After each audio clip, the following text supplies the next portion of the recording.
At 4:52 a.m. local time, the most important aircraft in the United States Air Force were not in the air.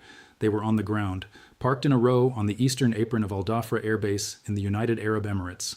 Four E-3 Sentry airborne warning and control system aircraft sat under the dim glow of taxiway lights, their massive 30-foot rotating radar domes motionless, their engines cold, their crews asleep in nearby barracks. Maintenance schedules had grounded all four aircraft simultaneously for the first time in this conflict. Two were undergoing routine radar calibration. One was receiving an engine replacement, one was being fitted with an upgraded electronic countermeasure suite for approximately 6 hours between midnight and 6 a.m. None of the four E-3 Sentries assigned to the Middle Eastern theater would be operational. That 6-hour window was supposed to be covered by ground-based radar systems and by a single E-7A Wedgetail operating from a base in Saudi Arabia. It was supposed to be a manageable risk. It was supposed to be temporary. It was supposed to be secret. Iran knew. At 4:52 a.m., 12 Sh-3 ballistic missiles launched from mobile platforms in southeastern Iran crossed 1,200 km of airspace in approximately 7 minutes and struck Al Dhafra Air Base. 3 of those missiles hit the eastern apron. The 4 E-3 Sentry aircraft, each one worth approximately $270 million. Each one carrying radar systems capable of tracking every aircraft within a 400-kilometer radius. Each one serving as the central nervous system of American air superiority in the Middle East, were destroyed on the ground, not shut down in combat, not lost to mechanical failure, destroyed while parked, while powered down, while defenseless. The eyes of the United States Air Force in the Middle East are gone, and the blindness that follows is already being felt across every front of this war.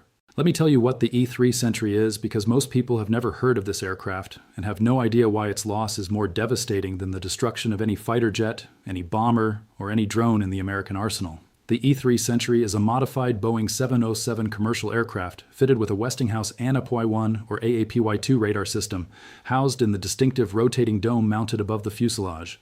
That radar can detect, identify, and track airborne targets at ranges exceeding 400 kilometers. It can simultaneously monitor more than 600 aircraft, distinguishing between friendly, hostile, and unknown contacts in real time. It can detect low-flying cruise missiles and drones that ground-based radar systems cannot see because of terrain interference. It provides the complete air picture, the comprehensive view of everything flying within hundreds of kilometers that every other aircraft in the American military depends on to operate safely and effectively. But the E-3 does more than see, it commands. The aircraft carries a crew of approximately 19 to 34 mission specialists, depending on the configuration. These specialists manage air battle operations in real time from consoles inside the aircraft. They direct fighter aircraft to intercept incoming threats. They coordinate strike packages, ensuring that bombers and fighters arrive at their targets at the right time and from the right direction. They manage aerial refueling operations, connecting thirsty fighters with tanker aircraft at precise coordinates and altitudes. They deconflict airspace, preventing friendly aircraft from shooting each other or colliding in the crowded skies over a combat zone. Without the E-3, American pilots do not know what is around them beyond the range of their own aircraft's radar. Without the E-3, fighter controllers cannot see incoming Iranian missiles or drones until they are much closer and much harder to intercept. Without the E-3, the carefully orchestrated air campaign that has been striking Iranian targets becomes a series of disconnected individual missions, each operating with limited awareness of what is happening beyond its immediate vicinity. The E-3 Sentry does not drop bombs. It does not fire missiles, but without it, the aircraft that do drop bombs and fire missiles become dramatically less effective and dramatically more vulnerable. Let me walk you through the attack, because the precision with which Iran struck these 4 aircraft reveals intelligence penetration that should alarm every American military commander in the region. Alder Air Base is one of the most heavily defended installations in the Middle East. It hosts American F-35 and F-22 stealth fighters, KC-135 tanker aircraft, RQ-4 Global Hawk surveillance drones, and the 4 E-3 Sentries that were destroyed. The base is protected by Patriot PAC-3 batteries and a THAAD system positioned specifically to defend against Iranian ballistic missile threats. The base's perimeter is monitored by multiple sensor systems. Its airspace is restricted and continuously surveilled. Iran launched 12 Shahab-3 missiles in a single coordinated salvo. The Shahab-3 is not Iran's most advanced missile. It is a medium-range ballistic missile with a range of approximately 300 km and a conventional warhead weighing approximately 750 kilos. Its guidance system provides accuracy within approximately 30 to 50 meters of the intended target. What the Shahab-3 lacks in precision compared to newer Iranian missiles like the K-Bar Shechen, it compensates for inavailability. Iran has hundreds of them. They can be launched in large salvos designed to saturate defenses through volume rather than sophistication. The 12 missiles arrived at Al Dhafra in a compressed window of approximately 40 seconds. The base's Patriot batteries engaged immediately. The interceptors launched against the highest altitude threats. In total, 9 of the 12 missiles were intercepted, a 75% success rate. Under normal circumstances, that would be considered an acceptable defensive performance. But 3 missiles got through, and the 3 that got through hit the one part of the base that mattered most.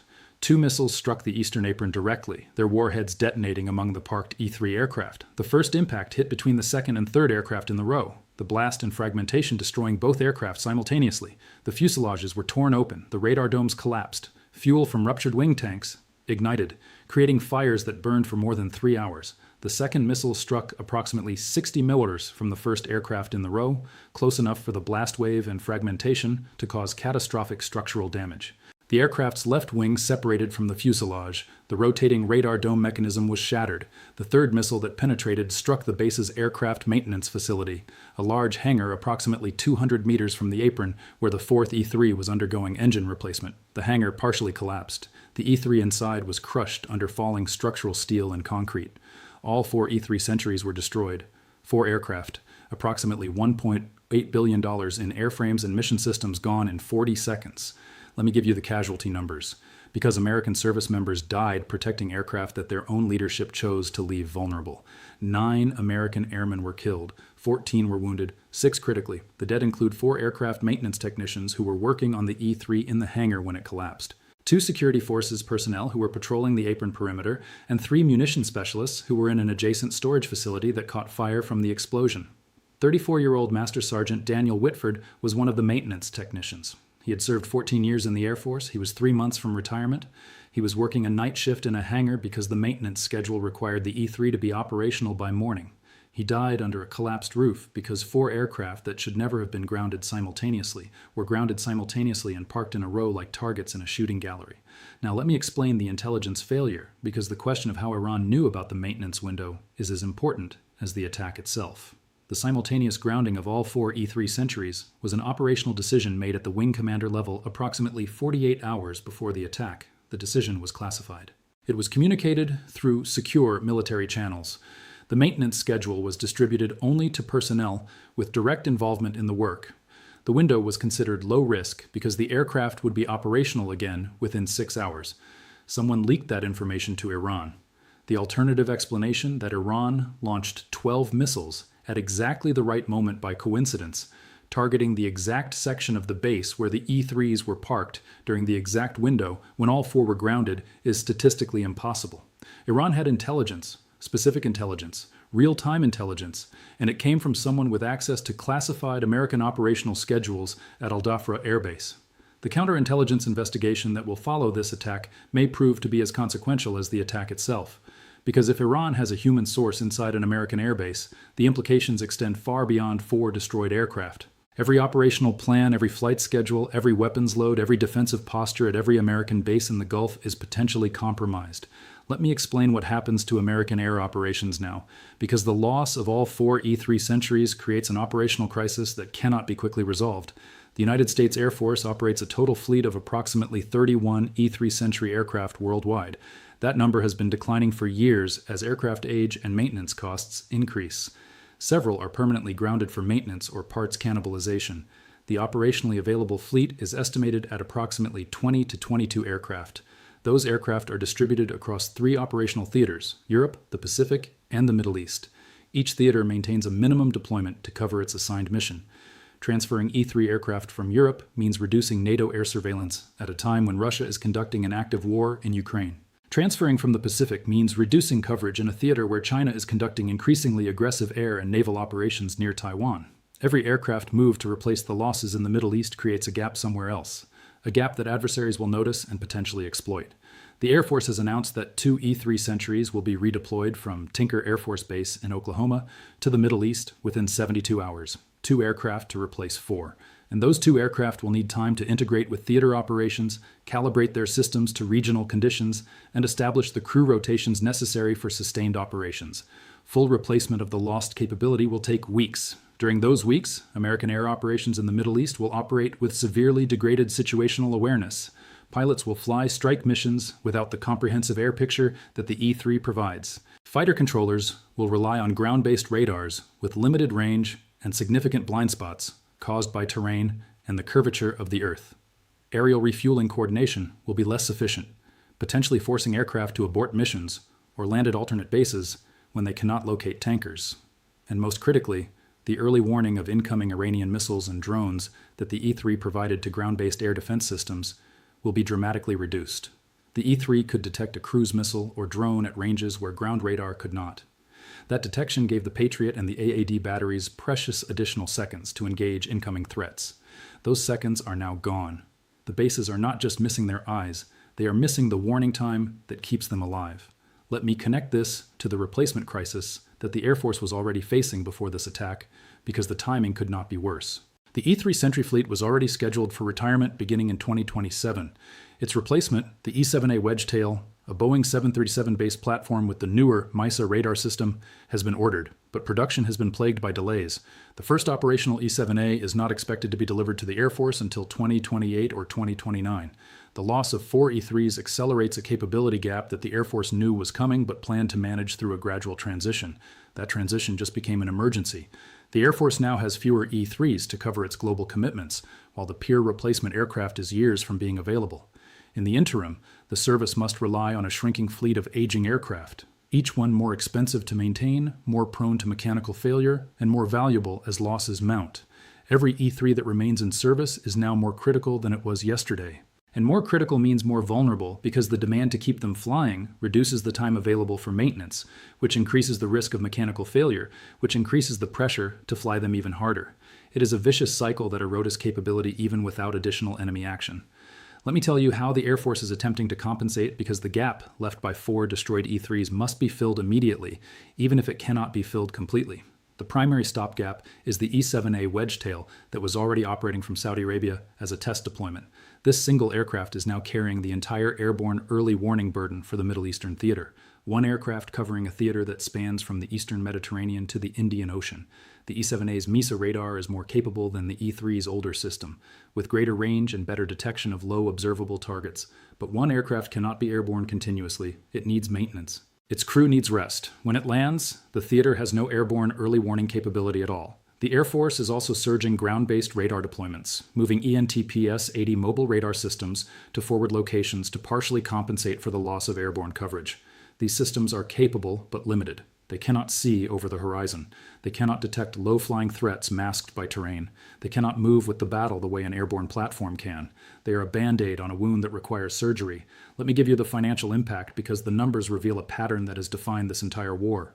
4 E-3 Sentry aircraft total value approximately $1.08 billion.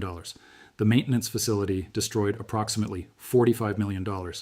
The equipment, spare parts, and classified mission systems lost in the hangar collapse estimated at $60 to $80 million. The cost of emergency redeployment of replacement aircraft from the continental United States, approximately $12 million. The total financial impact of this single attack exceeds $1.2 billion. The 12 Shahab-3 missiles Iran launched cost approximately $3 million each. Total Iranian expenditure approximately $36 million. Iran spent $36 million to inflict $1.22 billion in damage, a return on investment of 33 to 1. But the operational damage, the degradation of American air superiority, the loss of early warning capability, the intelligence compromise, the strategic implications of being blind in a war zone, those costs cannot be measured in dollars. They will be measured in missions that fail, threats that are detected too late, and pilots who do not come home because they did not see what was coming. Let me explain what Iran is communicating with this attack, because the target selection reveals a strategic sophistication that goes beyond simply destroying valuable equipment. Iran did not target fighters. It did not target bombers. It did not target the aircraft that drop bombs on Iranian territory. It targeted the aircraft that allow all other aircraft to operate effectively. This is systems warfare, the understanding that modern military operations depend on interconnected systems and that destroying one critical node degrades the entire network. Kill the eyes and the fists become useless. Blind the radar and the fighters cannot find their targets. Disable the command aircraft and the air campaign loses coordination. Iran did not need to destroy a single F-35 to degrade American air superiority. It destroyed the platform that made F-35 operations possible and achieved the same result at a fraction of the cost. Here's what I need you to understand. 4 E-3 Sentry aircraft, the airborne radar and command platforms that provided situational awareness for every American air operation in the Middle East, were destroyed on the ground at Al Dhafra Air Base. 9 American airmen killed, 14 wounded, $1.08 billion in aircraft destroyed. An additional $125 million in facilities and equipment lost. Iran spent $36 million. The attack exploited a 6-hour maintenance window that was classified information, revealing intelligence penetration of American operations at the base level. The Air Force has 2 replacement aircraft en route, but full capability restoration will take weeks. The replacement program for the aging E-3 fleet is years behind schedule.